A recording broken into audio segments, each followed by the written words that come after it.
they build an extension out by Traitors Gate, actually above Traitors Gate, and then they leave. They head up to Westminster. And then this place becomes famous or infamous as a prison. But a prison only for high status prisoners and royals, not your common criminal. The common criminals are outside here. Your blood has got to be blue to get in here. Even if it's going to be spilt, it's got to be blue blood. And then it becomes infamous as a site of executions, private executions inside the tower. And here at this site was what we call the site of the scaffold. All a scaffold is a wooden structure set up for an execution. And on this site, 7 people were executed. 7 that we know of. Of those 7, 5 were women. 5 women. And of those 5 women, 3 queens of England were executed, lost their lives here. Let's go back to King Henry VIII. Now, Henry VIII is infamous for having been married 6 times. Eventually, with wife number 1, Catherine of Aragon, he divorces her. And he marries Anne Boleyn. We heard that story briefly yesterday. They have a very intense relationship. Love, hate, actually.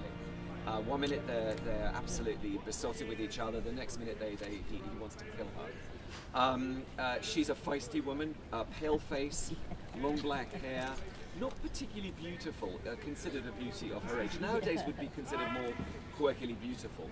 Had 6 fingers, it was said, claimed by some people on one hand. That didn't help her later on. Because what happens is, she gets pregnant, and she gives Henry a girl, Elizabeth.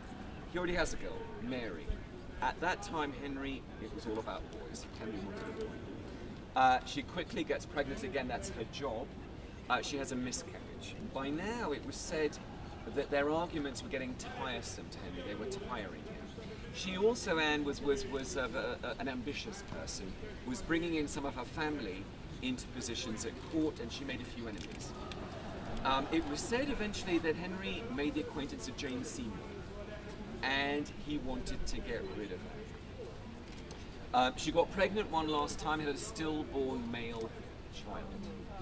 By now, she was desperate. She knew the cards were stacked up against her, and what happened was charges were brought up against Anne of being many different things, of being a witch, of being a traitor, disagreeing with the king, but worst of all, she was accused of incest with her brother, George Boleyn.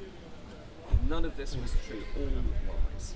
But she had a lot of enemies, and she was brought to the Tower of London, brought to the Queen's house, the buildings over there, the half-timbered Elizabethan buildings, the Queen's house, and she was brought here for her trial. The trial took place on that wall walk in what was called the Great Hall. It's not there any longer, the Great Hall, but that's where the trial of Anne Boleyn took place. She was implicated by her own sister-in-law.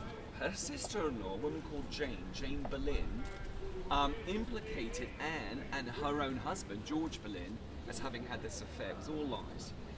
Jane Boleyn was a nasty piece of work.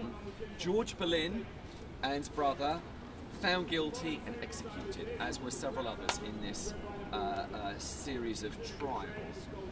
Anne is found guilty. She defended herself, even her enemies, and she had plenty of enemies, sort of gave her sort of credit for being tough. But she's sentenced to death. The only dispensation she's given is that Henry allows her the honour to be executed by sword as opposed to the axe. The scaffold site was erected. Anne was brought out, long black robes, her long black hair piled high on her head. She mounts the scaffold. She professes her loyalty to the king. This is a private execution. The last minute, the swordsman was said to have felt sorry for Anne Boleyn. And he shouted, "Where is my sword? Where is my sword?" And Anne turned, and as she turned, whoosh, off in one blow at the head of a traitor, dumped the remains in this church, the Church of St. Peter ad Vicula. If you stay here till after 1:30, they open up the church, and you can see at the altar where she's buried. The minute that Henry hears she's dead, he marries Jane Seymour at Windsor Castle. She gets pregnant. She has a boy, Edward. The future Edward VI. Henry is ecstatic. However, his happiness turns to horror that evening as Jane Seymour develops a fever of after giving birth, and the next morning dies. He was absolutely devastated. Absolutely devastated. His favourite wife, he's buried with her at Windsor Castle. Eventually, he's persuaded it's a good idea to marry again, and he's shown a portrait. He's told about a princess from present-day Germany, a place called Cleves, Anne of Cleves. And she's rather dishy, as they say here. She's rather a looker. So he decides, yes, this is a good arrangement. She's sent for. She arrives by ship at Rochester on the coast. Henry was brought down. He boards the ship. It was said the moment that Henry got his first look at Anne of Cleves, he immediately had the portrait painter arrested. Anne of Cleves looked nothing like her painting. Oh, no. He was deeply unattracted to Anne of Cleves. He described her as a mole of Flanders. It's not a term of endearment. Oh. Horse-like face. Oh. But she was lucky. She gets a quick divorce. She was said to have even been given Anne Boleyn's family home. Henry then decides, enough with his foreign gals, I'm not going to trust any portrait, I want to set my eyes on something. And he set his eyes on a young girl, a teenager still, a bit of an airhead, a girl called Catherine Howard. Catherine Howard, the youngest of a very high status family, the Howards. Her elder brothers and elder sisters had had very focused education, but the young Catherine had been left to her own devices, bit of an airhead, no real intelligence. But Henry was rather attracted. He's a bit of an older man now, she's a younger girl, and he hears these stories that she's been around the block, shall we say. He chooses to ignore that. They get married, they have a good old time, they head around the country visiting the houses, and she begins to also bring some of her family members into positions at court. Catherine Howard was Anne Boleyn's cousin.